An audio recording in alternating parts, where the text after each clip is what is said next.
What we tend to do in that again, we'll just stay on that ferry gliding environment. So we're going to be giving our clients individual feedback. So we kind of set up a circuit. So where we position ourselves is quite critical. We need to position ourselves so we can see the performance from different angles, but we also need to be in a position that we can react to anything that goes slightly wrong. So if we need to rescue somebody or we need to stop the rest of the group, we're in the right position. So the way I'll be trying to manage it is that once somebody's performed, they're going to come back over to me, or they're going to come past me as part of that circuit.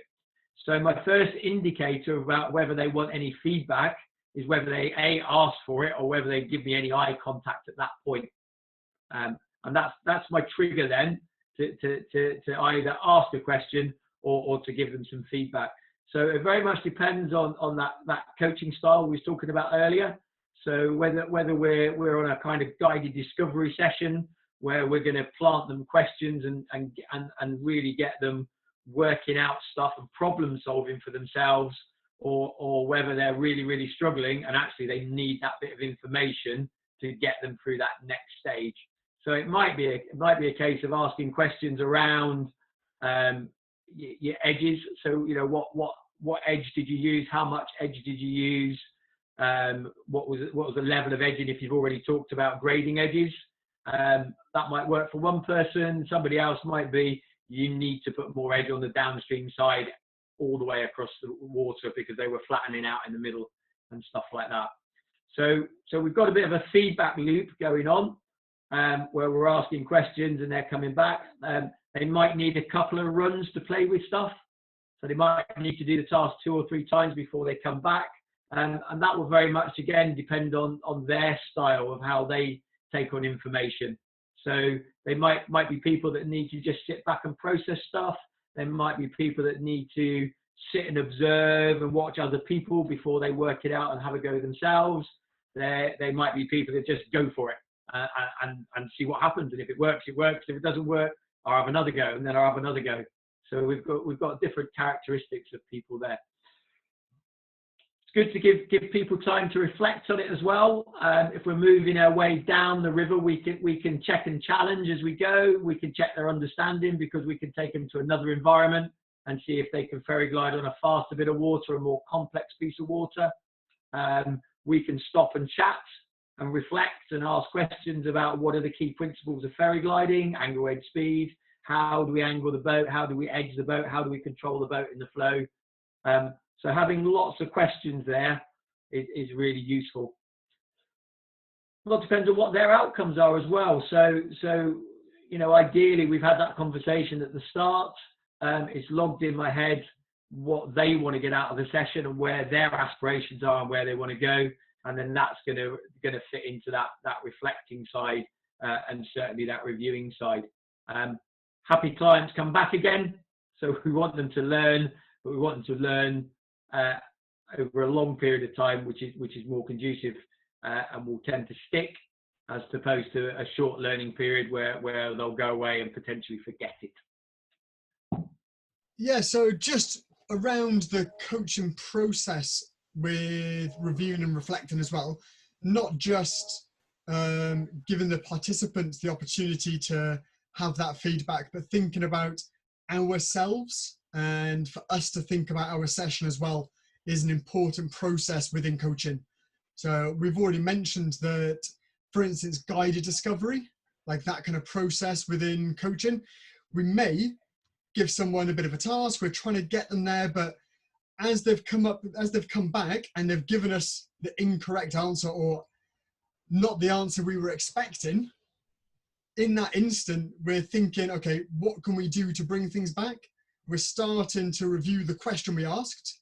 So we're reviewing very much in the middle of things. So we're reviewing in that process, coming up with a new answer, a new way of things coming on, a new way of things happening. And that's a great example of that reviewing in action. And then as we're going through things, again, as a coach, it may be 20 minutes, half an hour later, a nice flat bit of water as you're floating off down, have a bit of a chat with someone, you think back on that action that happened earlier, and you actually reflect on it a little bit further, and you've got a few other answers, different ways where you could possibly avoid going into that same trap in the future, possibly by giving a bit of a parameter or giving people a bit more guidance within that guided discovery rather than just letting them loose. And then again, I'm sure we've all been there where it's been like, you know, on the drive home after things, you're thinking back on the session, you're thinking back on the day, what worked, what didn't work within that venue, within that session with those people. So again, we're starting to break things down and to process things. And that's our kind of retrospective reflection going on. So it's a bit of time afterwards. And then we've kind of got that bigger reflection again, which happens a week, 2 weeks later, which is like further retrospective then. So as a coach, it's important to think of this whole process that we've gone through over the 2 sessions, where we've got the whole planning aspect, everything that comes in, all of our information going in. We're actually doing things, we're actually doing coaching, we are observing people, we're demonstrating what's going on, we are giving them feedback, we're giving them different tasks, different ways of practicing skills and breaking things down. That's all the doing aspect. We're thinking about our session afterwards, which then immediately feeds back into the planning for our next session. So that's the coaching process in an essence, going through all the planning aspects. The plans you make are built up from the experience you previously had. Everything you've reflected on in the past enables you to plan for the future. And hopefully it makes the doing bit in the middle that much better each time. Yeah. Would you bring the participants into the review process at the end of the session? I like to have feedback from people to find out what worked, what didn't work, so I can learn from the process. If it's just me by myself thinking about what happened, I might think everything's amazing. But then 3 months later, I never hear from those people again, and they just joined a club and that was their first session. So it should start to twig that something didn't quite work out. Whereas by speaking to them at the end of the session, it may be a case of they say, oh yeah, actually, we didn't actually enjoy that because we found it very boring. I was like, oh, okay, cool. Next time, let's do some more games with these things. Let's change things up a bit. So I'm able to give them instant feedback on the session myself and to give them new solutions as to how things can happen. I'm very much a fan of receiving feedback from things so that I can improve for the next time. And that's the way we learn. We learn from our perception and from understanding the perception of others. It's great as well to work with other coaches, for them to critique your session or to give you slight feedback. It doesn't have to be in depth or anything else, but working with other coaches makes life very nice because you can have conversations afterwards about why do you different things at different times and why did that happen in that way, or loads of different questions we could ask, and we could find out why they're doing things. And that's all about the constructivist approach once more, where we're getting the nitty-gritty, the understanding, the why of the behavior rather than just what we're observing. And if we're reviewing and reflecting by ourselves, we're only reviewing and reflecting what we've observed rather than what others have felt and understood. A method of feedback that we tend to use in the work environment is actually leaving the group to come up with comments when the coach is not present. So they do a thing called plus deltas, which I think is what went well and what could be improved.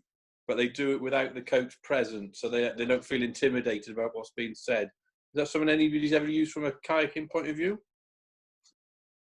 Yeah, we use it. I use that quite a lot when we're running courses rather than coaching sessions. Yeah, exactly the same. Mainly because you've got a classroom and somewhere for them to write on. All I'd say I absolutely agree with what Reece just said about getting feedback off people at the end of the session. You just need to have a series of questions that will get the feedback you want. So they need to be very open questions rather than closed questions. So what you'll see, and I'm not saying anybody here would do this, but what you see is a lot of young instructors. Did you all enjoy that session? Yeah, it was great. Thanks. I was great. And that's their feedback at the end of the session, because they've said, did you enjoy it? And they've gone, yeah, it was great. Asking what part of the session was good, what did you learn from that session, what's the parts of the boat called, to check their understanding, stuff like that. So again, it's just having the right questions, isn't it, to get proper feedback rather than, yeah, I'm just brilliant, thanks. But yeah, I mean, there's other ways to do it. Obviously, is depending on the environment, you might have a questionnaire that you might hand out to people. If you're working for a club or with a club or an organisation, that there might be a follow-up feedback form that people have sent and they fill in.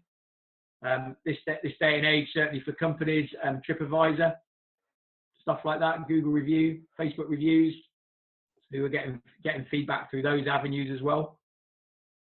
So lots of avenues to get feedback out there, and it all depends on how instant you want that feedback as well, isn't it? And just to kind of echo both aspects, really, like, you know, when I'm working with younger groups, especially, I like to give them, like, you know, three questions, like, you know, so one thing you enjoyed, one thing you learnt, and one thing you wouldn't do next time, or one thing to change.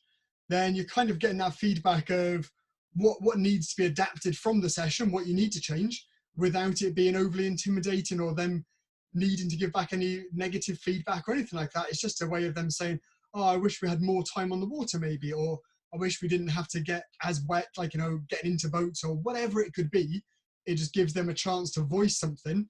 But it's nice having just those couple of basic quick questions for some groups can be very easy and useful.